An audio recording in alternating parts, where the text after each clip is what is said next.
YouTube family, તમારું સ્વાગત છે મારા નવા વિડીયોમાં। તો આજે આપણે બનાવીશું એકદમ સ્પેશિયલ અને સ્વાદિષ્ટ મૂળાની ભાજી। તે માટે મૂળાના પાનને એકદમ સરસ કટ કરી નાખ્યા છે અને મૂળાની કરી નાખી છે પાતળી સ્લાઈસ। હવે બે પાણીએ સરસ ધોઈ લેશું અને પાણીમાં પલાળીને રાખી દઈશું। હવે ગેસની ફ્લેમ ઉપર આપણે રાખી દીધી છે કઢાઈ, સ્લો ફ્લેમે રાખવાની છે અને તેમાં નાખશું આપણે ચણાનો લોટ।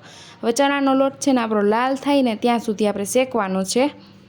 શેકેલો ચણાનો લોટ નાખશો ને એટલે ટેસ્ટ છે ને એનો બેસ્ટ આવશે। કાચામાં તમારે વાસ આવશે થોડીક, એટલે શેકેલો જ નાખજો એટલે એકદમ બેસ્ટ બનશે તમારી ભાજી। તો હવે આપણો લોટ શેકાવા માંડ્યો છે, લોટ છે ને એકદમ સરસ લાલ થઈ જાય ને ત્યાં સુધી શેકવાનો છે। તો તમે ફોટોમાં જોઈ શકો છો, આવો લોટ આપણે શેકવાનો છે લાલ થઈ જાય ને ત્યાં સુધી।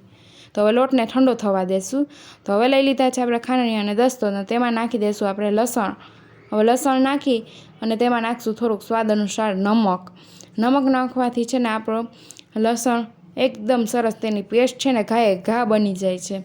તો હવે આપણે મૂળાના પાનની અને મૂળામાંથી પાણી છે ને એકદમ સરસ ભાજીમાંનું કાઢી નાખ્યું છે બધુંય। તો હવે રાખી દીધી છે ગેસની ફ્લેમ ઉપર કઢાઈ। હવે કઢાઈને નાખ્યું છે આપણે તેલ। હવે રાઈ અને જીરું નાખી દીધું છે। તો રાઈને એકદમ સરસ ફૂટવા દેશું અને જીરાને થવા દેશું લાલ। તો રાઈ અને જીરું એકદમ સરસ આપણું પાકી ગયું છે। તો આપણે મૂળાની ભાજીમાંથી પાણી કાઢેલ ભાજી આપણે નાખી દઈશું। હવે તેલમાં એકદમ સરસ છે ને ફ્રાય થવા દઈશું, ફેરવી લઈશું। મૂળાની પાતળી સ્લાઈસનું ખાસ ધ્યાન રાખવાનું છે, આપણે પાતળી સ્લાઈસ કરશું ને એટલે પાકવામાં વાર ન લાગે।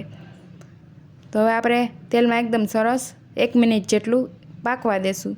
ત્યારબાદ નાખશું આપણે લાલ મરચું પાવડર, હળદર પાવડર, ધાણા જીરું પાવડર અને નમક સ્વાદ અનુસાર। હવે ખાંડવામાં નાખ્યું હતું લસણની પેસ્ટ બનાવવામાં નમક, એટલે થોડુંક ઓછું નાખશું, સ્વાદ અનુસાર નાખશું।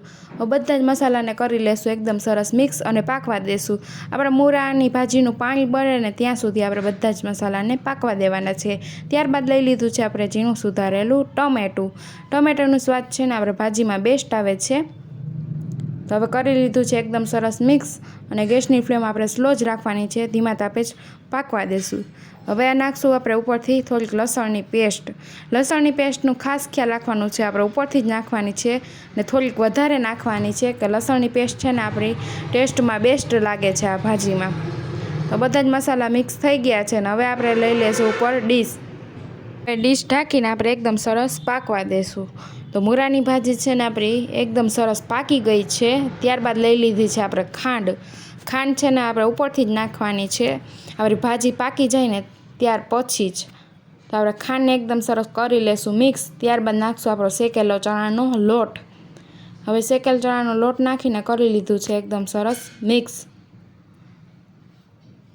તો તૈયાર છે આપણી એકદમ સ્વાદિષ્ટ મૂળાની ભાજી। આપણે ચણાનો લોટ છે ને પાકી જાય ને ત્યાં સુધી જ ભાજીને આપણે પાકવા દેવાની છે, ત્યારબાદ ગેસની ફ્લેમ કરી દઈશું બંધ। તો તૈયાર છે આપણી એકદમ સ્વાદિષ્ટ મૂળાની ભાજી। વિડીયો ગમ્યો હોય તો વિડીયાને કરી દેજો લાઇક, શેર અને ચેનલમાં નવા આવ્યા હોય તો કરી દેજો ચેનલને સબસ્ક્રાઈબ। લાઇક, શેર અને સબસ્ક્રાઈબ।